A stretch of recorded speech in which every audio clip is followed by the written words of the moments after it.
Hi, everyone. My name is Paige Velasquez, Budde, and this is part one of focusing on how to build a consumer-driven brand. So when you think about going into the procurement process, before you ever get there, we're going to talk through some things that make an impact in terms of how consumer-driven your brand is. So in part one, this video, we're talking about really the urgency around building a consumer-driven brand. In today's fast-paced and hyper-connected world, when we think about building a consumer-driven brand, it's no longer just a smart strategy. It's really now a necessity for all brands. So when we think of traditional marketing tactics or broad messaging and mass media, all of that is starting to lose its impact in an era where consumers demand is all about the personalization, the authenticity, the immediate instant gratification and engagement. And the rise really because of social media and digital platforms and data-driven marketing, it's really empowered consumers, making them not only passive recipients of brand messaging, but more active participants in shaping brand identities.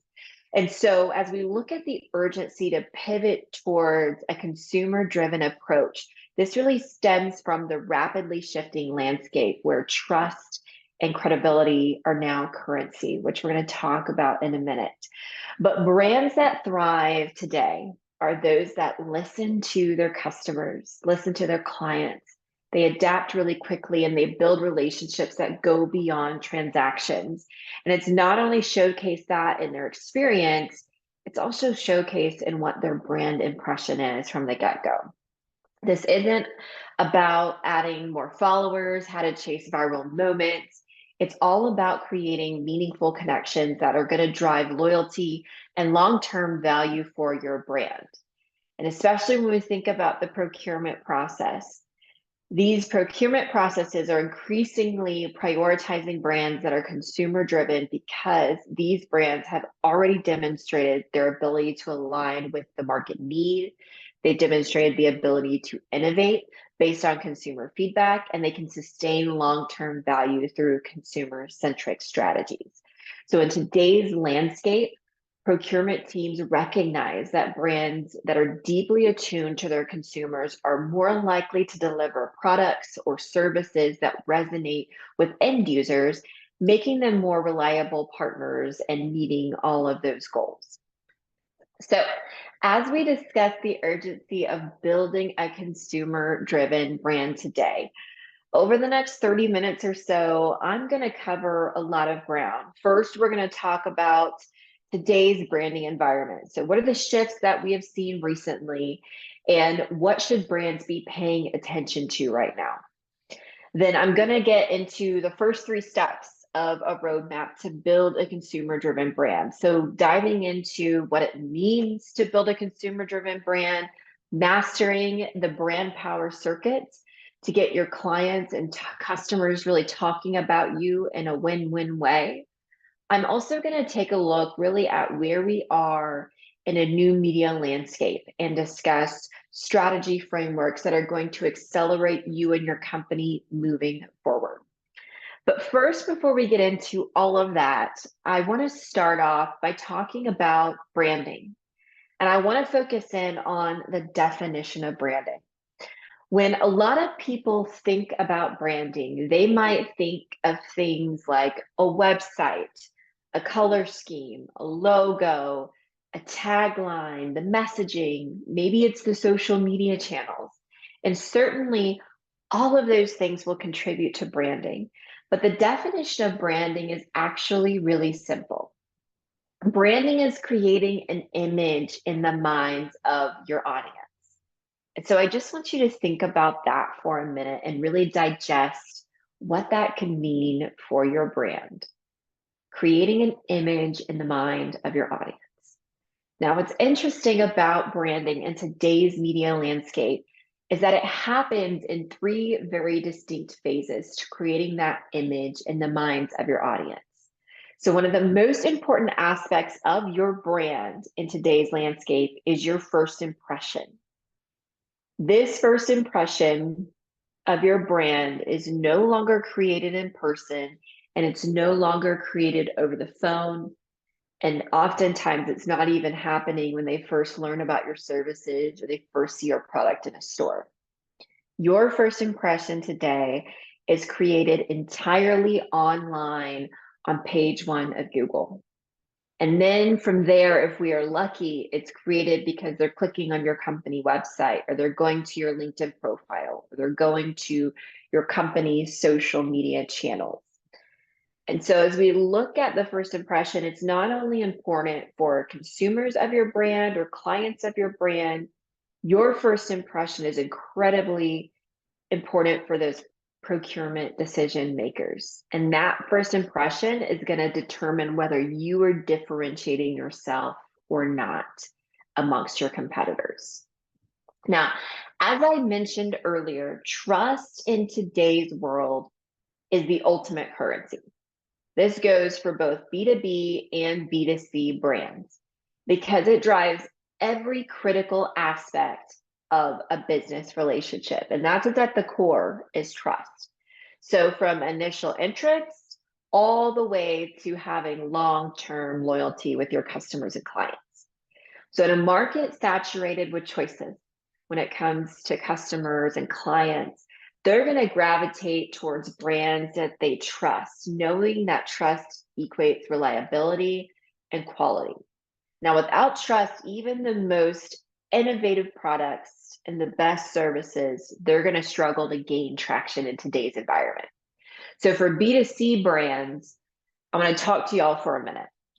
Trust is essential because consumers are making personal decisions with their wallets.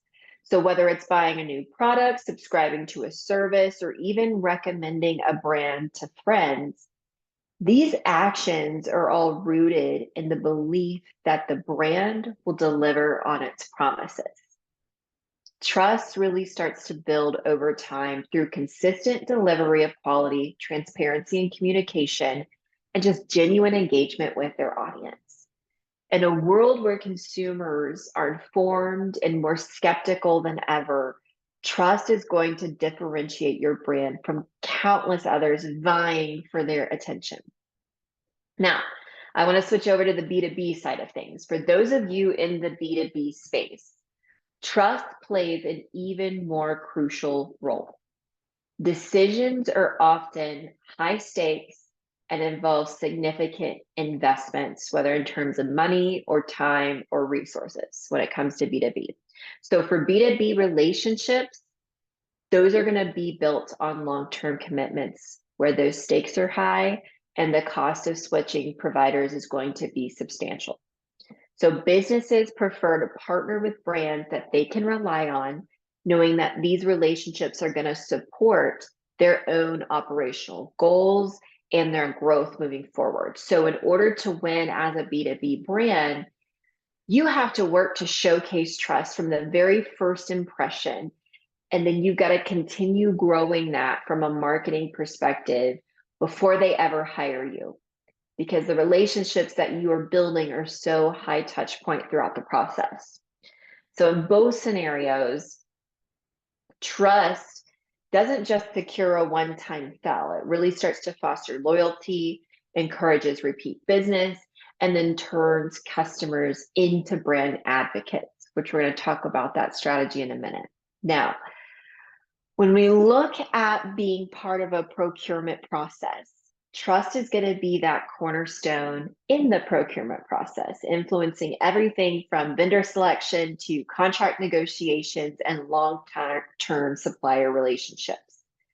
Now, a recent Gallup study showed us that trust in US institutions across the board right now is at an all-time low. So what this means is there is a lot of work we need to do on the front end of branding and marketing to start building and accelerating that trust as quickly as possible with both consumers and also those decision makers in the procurement process. It is no longer just about mass media corporate marketing tactics, how much you can advertise.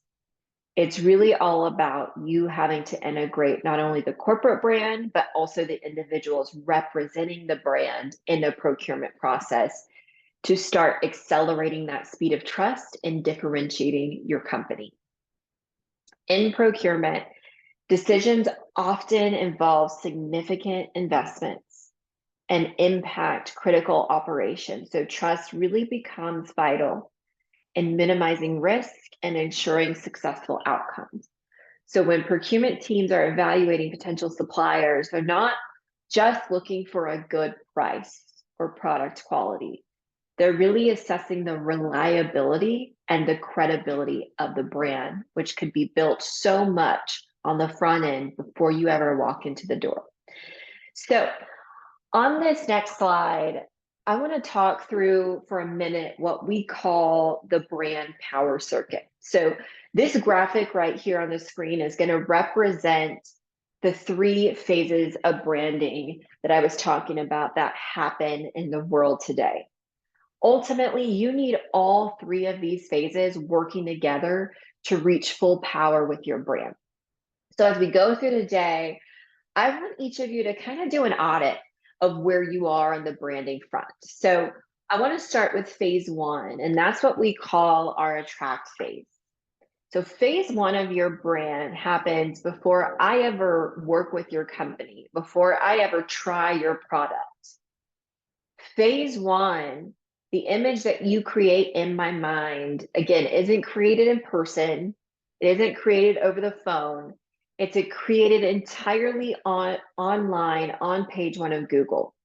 And then from there, if we're lucky, it's created because somebody's clicking onto the website, or they're clicking onto the company's social media pages, or maybe onto your personal LinkedIn if you're meeting with procurement decision makers.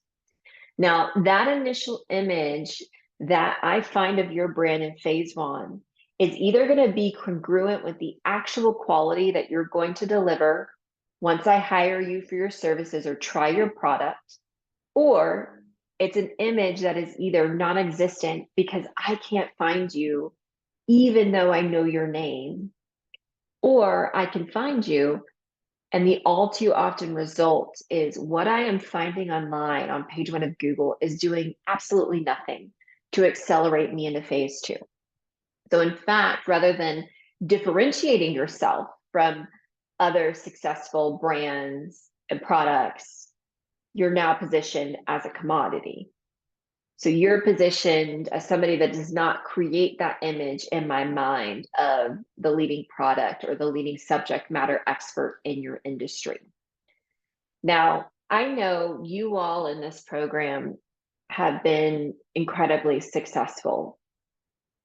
So my question for you really in phase 1 is, are you owning your first impression?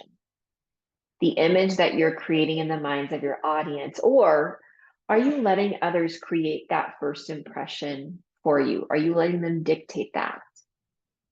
And so we're going to talk through some of that as we go throughout the latter side of the brand roadmap. So I want to talk now from phase 1. Now we're getting into phase 2. So phase 2 is really what we call our activate phase. This is the phase that you all definitely have down because you're in this program right now. Phase 2 is once I work with you, once I hire you or buy your product, and the image in my mind in phase 2, it's really connected back to the answer of one simple question. And that is, once I hired you, once I bought your product, did you over deliver on my expectations or did you under deliver on my expectations? Which all of you, again, are probably over delivering. And that's why you're going through this curriculum. Now, I talk with many business owners who come to me and they say, listen, I don't have to worry about phase 1. My business is driven entirely by referrals. So I'm just going to put my head down and I'm going to continue over delivering in phase 2. And that's all I'm going to worry about. Now, for those people that come to me and say that, the first thing I'm going to say is, wow, that's incredible. I mean, you're obviously doing a fantastic job. You have a wonderful product. You have a wonderful service. But how many more opportunities would you have If the people who were being referred to you never actually pick up the phone and call, because what they're finding in phase one was either non-existent or it was commoditized. It was doing nothing to differentiate your brand. And so the question I want you to ask yourself in phase one is, as you look at your first impression, are you positioned as a leader in your space when somebody does that Google search? Or are you positioned as a commodity, one of many? Now, when someone crosses over from phase one into phase two, that's when you ask yourself, are you over delivering on that customer experience, or are you under delivering on that customer experience? Now, I want to get into phase three here, the amplify phase. This is one of the most important questions that you can ask yourself as a business owner looking at the brand power circuit. Business owners who rely solely on word of mouth, the challenge is this: you have no direct control on whether or not the phone rings. You have to hope that you have the right client sitting next to the right person at a networking event and your name comes up. You hope. And you're going to get a few happenstance things that happen, throughout the years. The same thing happens with products. Somebody loves a product, and for some reason that's brought up in a conversation. The question I want you to ask yourself is, are you doing anything intentionally in your strategy right now to empower those people, those customers that you have consistently over delivered for in phase two, to go out and talk about their experience with you? So in other words, send more leads into phase one. I want to give you a really quick example. One of my favorite examples that I've seen of this is in a space that is actually really difficult to generate referrals, and that's orthodontics. So typically when you think of an orthodontist office, what happens is a kid gets their braces off, they go to the front desk, and the parent makes that final payment. When they do that, the receptionist is awkwardly handing them some referral cards, and they're saying, hey, any other parents who are looking to put braces on their kids, please give them one of these. It's an awkward encounter all around. And then the first thing the parent does is when they walk out the doors, they can't wait to throw those cards in the trash. One orthodontist decided to do this completely different. He sat down with his entire team and they worked to pinpoint the moment that their customer was the happiest in their customer journey. And for them, of course, that was the moment of the kid getting their braces off. So Dr. Jamie Reynolds and his team, what they did was they brought in a big gong, like the kind that you bang, and they put it right in the center of their practice. And anytime a child would get their braces off, they would bring them to the center of the practice. They would have everybody stop what they were doing, and they would let that kid bang that gong. And everybody would be clapping and cheering. What they were finding were parents could not get out their phones fast enough to film that moment. And of course, that gong was in front of a beautifully branded wall. And the parents from there were posting that video onto Facebook, onto Instagram, tagging the practice and going on and on about their experience. So one of the big questions I want you to ask yourself is, through the course of your customer journey, is there some sort of gong moment that you can use to really empower your audience to go out and talk about their experience in a win-win way?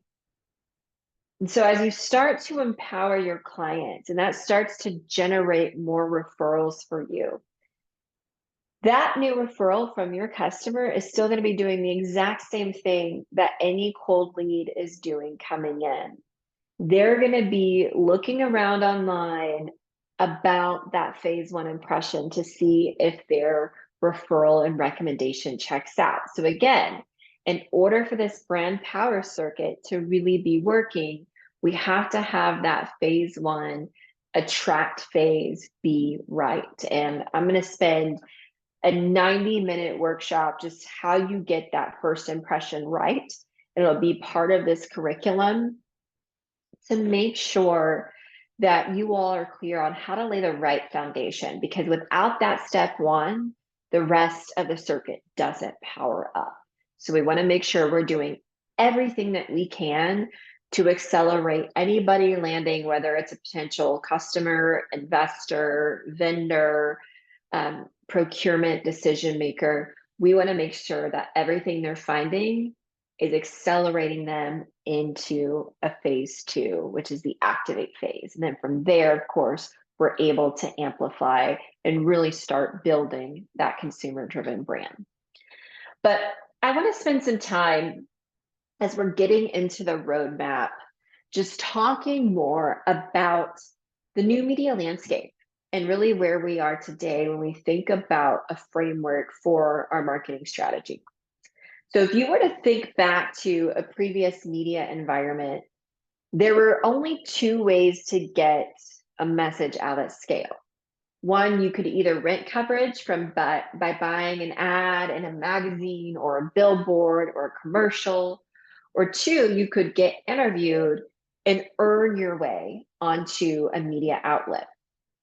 But in that previous media landscape, that environment, there was really no way to push the media out of the way and directly go to your audience at scale. You could only get there by engaging either a rented tactic or an earned tactic.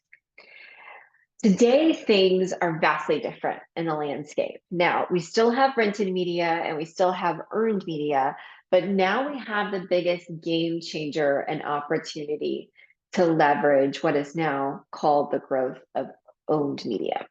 So I want to talk through each of these areas in the media landscape. And we're going to start first with rented media. So the definition of rented media, these are going to be all the messages that go out where you fully control the content, but it lives on someone else's platform or real estate. So somebody else ultimately owns the connection to that audience. Now, the obvious thing that lives up in rented media is going to be advertising. You buy an ad, you control the content of an ad, but it goes out onto a platform, a newspaper, that somebody else completely owns that connection to the audience.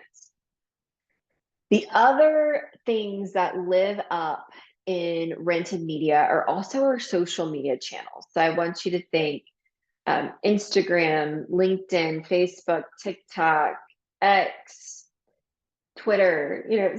Some people, this is where it gets, a little tricky. Some people might say, okay, I get advertising being rented, but social media, those are actually my customers. I own those relationships. Those are my connections on LinkedIn. Well, we learned this lesson the hard way. Our team had been working with a brand for over 15 years. And back in 2013, we had grown their Facebook page from about 2,000 followers to over 1 million. And if you were to think about this global brand, it was perfect for Facebook. We were driving a ton of engagement, a ton of revenue. Well, as some of you who maybe were, focused or had some part of marketing in 2013, you might know one evening in the fall of 2013, Facebook decided to completely flip a switch, and they changed their complete algorithm overnight.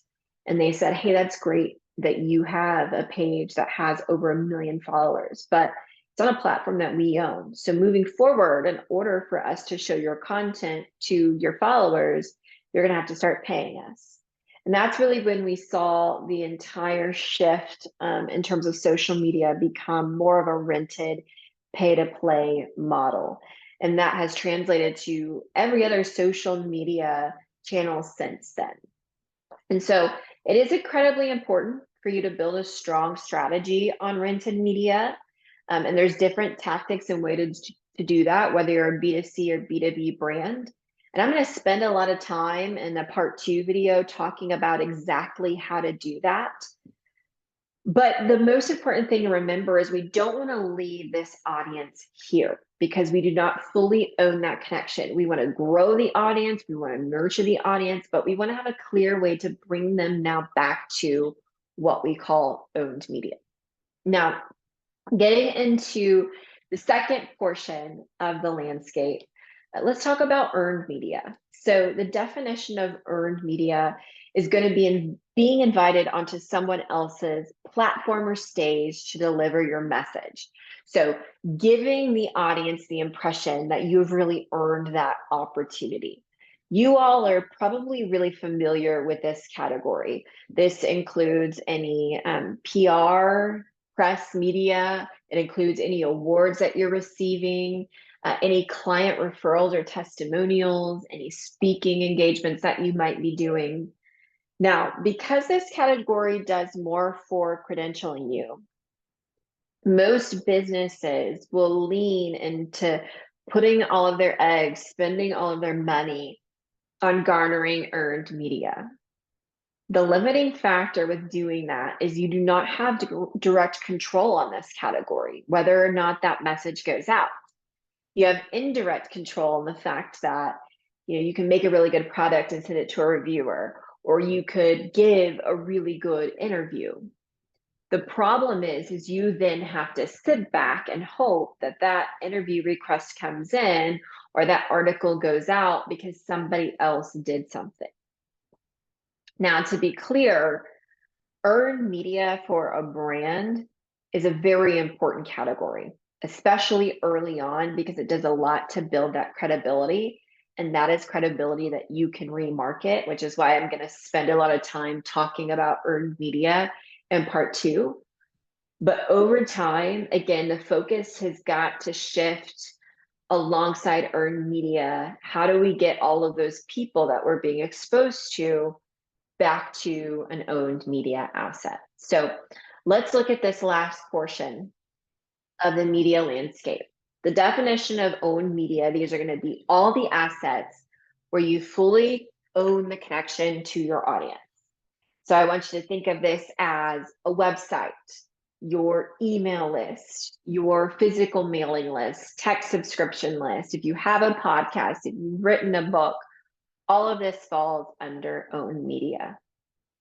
The biggest mistake that we see a lot of companies make in their own media assets, especially their website, is they build their website kind of like a virtual brochure.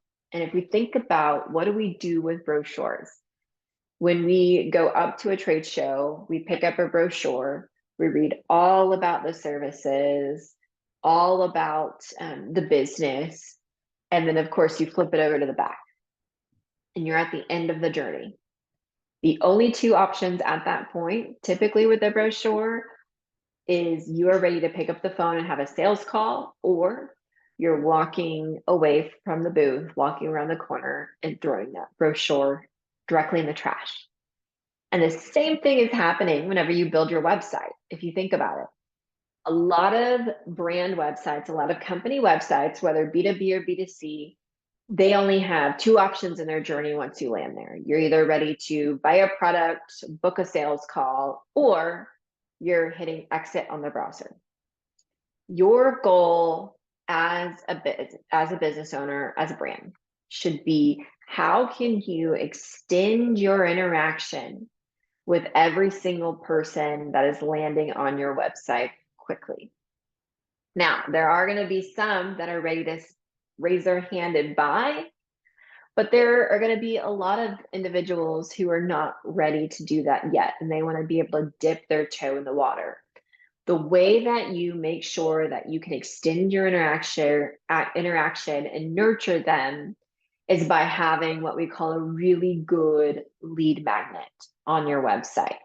And at that point, you want to be collecting their email, maybe their phone number, personal information, depending on the type of business that you are, so that you can start owning that connection moving forward. Now, there are a few different lead magnets that we have seen be very successful. The click here to sign up for our email list isn't good enough. Typically, that baseline sign up is getting at best a 2% conversion. Other types of lead magnets that you might consider for your brand, If you're a B2C product brand, it might be some sort of discount or special that you're offering. If you're a B2B brand, it might be a little bit more of a white paper, a new study, a calendar, a how-to, whatever that might be. I would say that free of exchange of information there is typically at best a 10% conversion rate. That's because if you are not a well-known brand yet, your consumer isn't going to understand potentially the value that they're getting. And a lot of customers are starting to safeguard a lot of that information, private information. So whatever you're offering up has to be really valuable. And then the other lead magnet to maybe consider, and this we have seen worked well for B2B and B2C, is going to be what we call an interactive assessment. Interactive experience. So thinking of, is there some type of quiz or assessment that you can tie into your brand that will allow a potential consumer to dip their toe in the water, give them personalized, free, instantaneous feedback, and also give you data points on them coming into your brand. So you know how to segment them on the back end. You know how to follow up with them. You know how to curate content that's going to keep them engaged. That's truly where the magic happens when it comes to being successful with your own media, is finding a way to extend that interaction and then nurture consumers moving forward. I will tell you, one of the most valuable things in terms of when somebody is looking at your brand from a procurement process standpoint is the value that you're bringing to the table in terms of the own audience that you've created. And then when you get selected, obviously utilizing the exposure that you're getting there as much as possible to bring people into that own framework so that you can own that connection with your audience moving forward. That's a really great way to think about launching new products or new services. That's going to be the lowest hanging fruit. It's also going to safeguard you if anything were to happen to the social media channels where maybe you're spending a lot of time advertising, or the earned media that you spend a lot of time getting out in front of. That's going to safeguard your business because you completely can own the connection moving forward in whatever format you would like. Now, I know that we walked through some really tactical things today, just in terms of frameworks to focus on. But it is important to get these frameworks right to ensure that you are addressing each area of the landscape and each area of the power circuit. I see too many businesses that want to jump into all the fun and shiny stuff without laying the proper foundation or paying attention to how their efforts will actually drive results for their business. Now, this video, again, only covered the first 3 steps of the roadmap to build a consumer-driven brand. The next video, which is going to be titled How to Execute a Consumer-Driven Strategy, that's going to go over the final 3 steps of the roadmap as you begin to start executing the tactics for the brand. So I hope to see you there.